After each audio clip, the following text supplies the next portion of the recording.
حضرت زینب کے پیٹ میں بچہ تھا. حضرت زینب حضور کی بڑی صاحبزادی, سب سے بڑی شہزادی نبی کریم کی. جناب زینب گھوڑے پہ بیٹھی تھی, حبار بن اسود. جناب زینب کے جسم ادھر میں اولاد تھی, بچہ تھا. حبار بن اسود نے نا, وہ بیٹھی تھی گھوڑے پہ, تو نیزہ مارا گھوڑے پر یا اونٹ پر, گھوڑے کو نیزہ مارا, گھوڑا تیز دوڑا, جناب زینب گھوڑے سے گر گئی. ان کے پیٹ میں بچہ تھا, ضائع ہو گیا. پھر وہ کافی دیر علیل رہی, اسی بیماری سے ان کا وصال ہوا, وہ شہید ہوئی. بڑی تکلیف ہوئی نبی کریم کو, بڑی تکلیف. فتح مکہ کے موقع پر نا حبار بن اسود کلمہ پڑھنے آیا.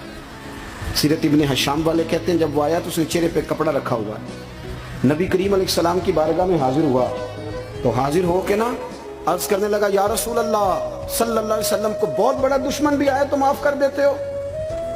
حضور خاموش ہیں, گردن جھکی. پھر کہنے لگا, بہت بڑا دشمن بھی آیا تو معاف کر دیتے ہو. حضور خاموش ہیں. تیسری دفعہ اس نے چہرے پہ نقاب ڈالا تھا نا, حضور بڑا دشمن بھی آئے کلمہ پڑھے تو معافی ہے. حضور نے چہرہ اٹھایا تو آنکھوں میں آنسو تھے. حضور فرمانے لگے, حبار یہ چہرے سے کپڑا ہٹا, بیٹیاں بھولا نہیں کرتی, تو کلمہ پڑھ, میں تجھے بھی معاف کرنے کو تیار. بیٹیاں بھولا نہیں کرتی, تو پڑھ کلمہ. پورے خاندان نے قربانی, پورے.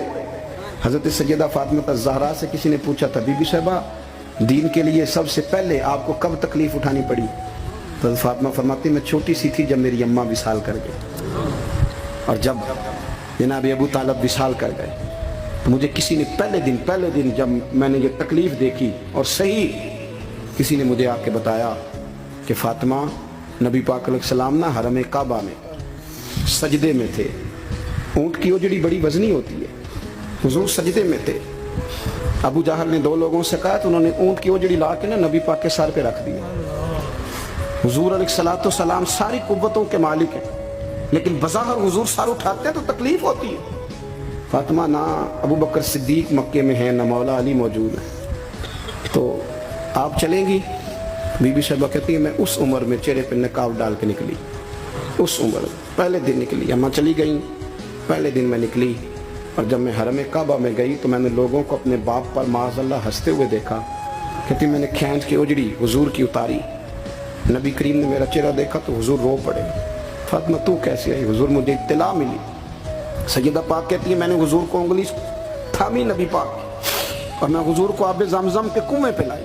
نبی کریم بیٹھ گئے, میں نے پانی نکالا, حضور کی زلفوں کو دھویا, اور پھر میں نے کہا, اللہ انہیں برباد کر دے جنہوں نے میرے بابا کو تکلیف دی ہے, انہیں برباد کر دے جنہوں تکلیف دی ہے میرے بابا.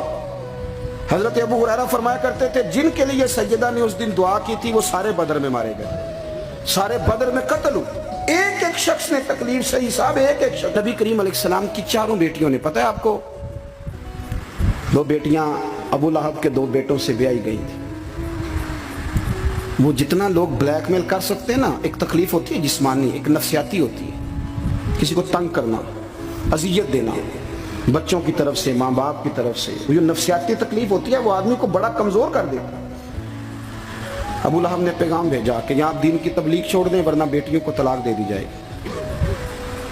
یہ جو دکھ ہوتے ہیں نا نفسیاتی, ذہنی, یہ کرب ہوتے ہیں, یہ سہانے روح بنتے ہیں. ابھی نکاح ہوا تھا, رخصتی نہیں ہوئی تھی, یہاں آپ تبلیغ چھوڑیں طلاق دے دی جائے گی. میرے حبیب کریم نے فرمایا, جو تیرا دل میں آئے کر, لیکن میں پیغام دین لے کے آیا ہوں تو یہ پیغام میں دیتا ہی رہوں گا. ان شہزادیوں نے قربانی دی, اصرار کیا, انہوں نے قربانی دی. ایک ایک شخص نے تکلیف سے حساب, ایک ایک شخص. آپ کو پتہ ہے منافقوں نے سیدہ عائشہ صدیقہ پہ الزام لگا دیا تھا. الزام تو 1 منٹ لگتا ہے. کسی شاعر نے کہا تھا کہ مخلوق پتہ کیا کرتی ہے, کعبے کے اندر سے مٹی لے کے بت بنا کے اللہ کا شریک بنا دیتی معاذ. اور وہ کہنے لگا, تم اپنے الزام کو کیا الزام سمجھتے ہو؟ لوگ تو جناب مریم پہ بھی الزام لگا دیتے کہ تو یہ بچہ کہاں سے لے آئی ہے. کہنے لگا, مخلوق تو فنکار ہے اس درجہ کے پل بھر میں, سنگے در کعبہ سے بھی اصنام تراشے. تم کون ہو, کیا چیز ہے داغ کبابی, لوگوں نے تو مریم پہ بھی الزام تراشے.